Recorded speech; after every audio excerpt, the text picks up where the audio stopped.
That's David Davis, the former Brexit Secretary. Morning to you. Good morning. When you were negotiating with Michel Barnier, he used to taunt Britain with that phrase, the clock is ticking. And the truth is, it is ticking now against Boris Johnson because he set an entirely artificial deadline. The EU know it, and therefore they're squeezing every concession. Well, it's not entirely. I mean, the first thing, as you will remember, I was just to say the last 3 weeks is more important than the first 3 years. And we're seeing that. We're actually seeing a cycling backwards and forwards of comparative advantage in the negotiation.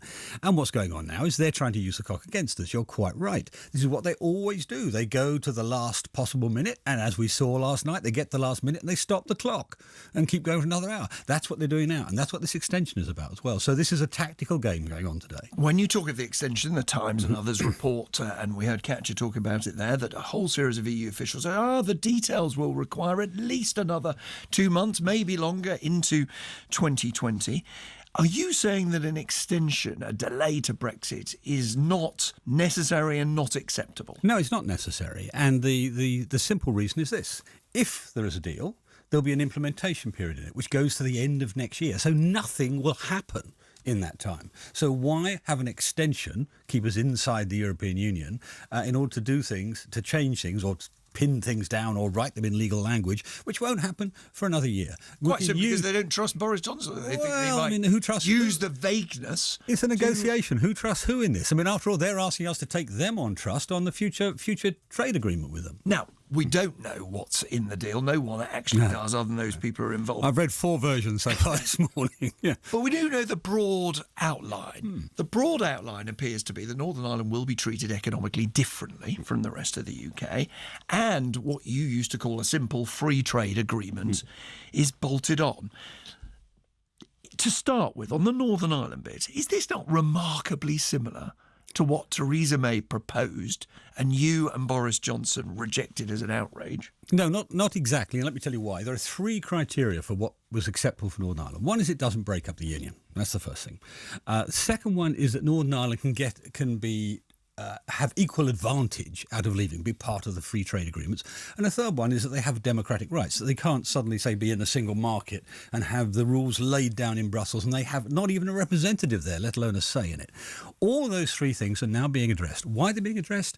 Because the threat of no deal eventually brought the European Union to the table and talked detail, and they're dealing with all of those in detail. And it sounds like, patching together all the bits we've heard this morning, it sounds like they're doing it successfully. And yet you in the House of Commons stood up as Brexit Secretary and said, we will not be treating any part of the United Kingdom differently from any other part. Well, yes, you will. You're about to agree to a deal. But take my test. That treats regulations and rules differently for Northern Ireland and the UK, and will treat customs differently. But take my tests. What we see, or if we believe what we read, there's going to be complete openness between the British market, as it were, the rest of the UK market and Northern Irish market for British goods sold in Northern Ireland and Northern Irish goods sold in Britain.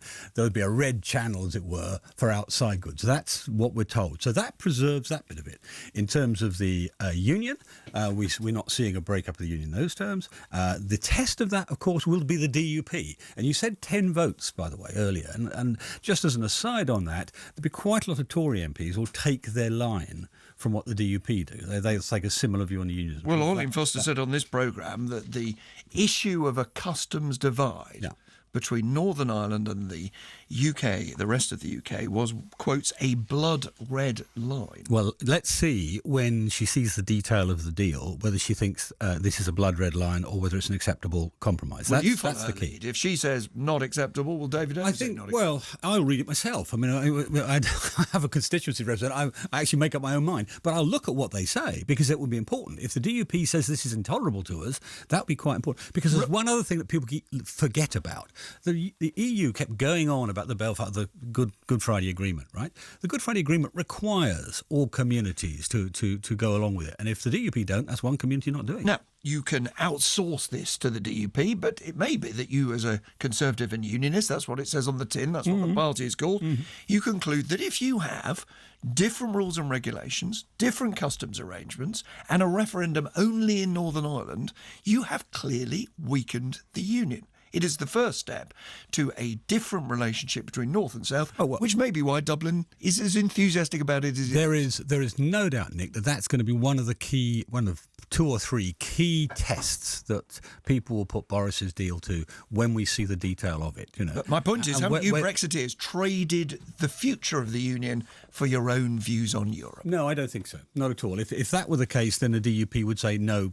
Bang, over end of story. Let's talk about the other half of the deal. The other thing that you said you wanted when you resigned from government was a free trade agreement. You used to call it Canada plus plus plus. Many people say this is Canada minus. And the official Treasury estimates, and I know you've got your doubts about them, but they are the official estimates, is that this is much worse for the economy than even Theresa May's deal, which is much worse than staying in. So what is it that we gain from this? Let's be clear about doubts, as you term it. Mathematical mumbo-jumbo is the phrase I used about the Treasury forecast, and even my own economists. Well, let's not do the numbers. Let's do it in simple terms. Yeah. What we know is if you leave the EU, you lose in terms of more red tape, more customs, more non-tariff barriers, more obstacles to trade. So what do you gain from this? Well, you gain the right to go and do deals with the rest of the world, and that is spectacularly valuable. This is more valuable than our main trading partner, the EU. In terms of growing markets, we will maintain access to our existing market. It won't grow much. It hasn't grown much for the last 5 or 10 years. Actually, it's been nearly static. But what has grown is the rest of the world, our market in the rest of the world, our exports to the rest of the world, and that will grow dramatically. The difference, if you like, between Philip Hammond and me is I believe in the massive virtues of global free trade. He doesn't. Well, he believes in free trade with our principal trading partners. Used to be not controversial amongst Conservative ministers. It's just in the last few years that you've got off the idea. Now, just a final thought. Yeah. You've said how you'll make your own mind up. Yeah. You know that there's a group, the European Research Group, call themselves the Spartans. Their leaders were inside Downing Street yesterday. What's your advice to them? Well, my advice is, the Spartans is based on the idea of Thermopylae, the great battle for the future of Western civilization. As I often say, the Spartans lost that battle and we're in this for a win. And that's what I think we'll get. We'll get a win for Britain and for Northern Ireland and eventually for Europe, even though we may not recognise it yet. But that means, in reality, you're saying to the Spartans, doesn't it, you've got to back Boris. This is the best you're going to get. Don't think there's another deal different to the Johnson deal. And until I see the words on the page, I'm not going to say that. What I'm going to say to them is read the words on the page and judge what's in Britain's best interest. Can we bring this to a beneficial end now? Because the public will draw a sigh of relief. David Davis, thanks for joining us.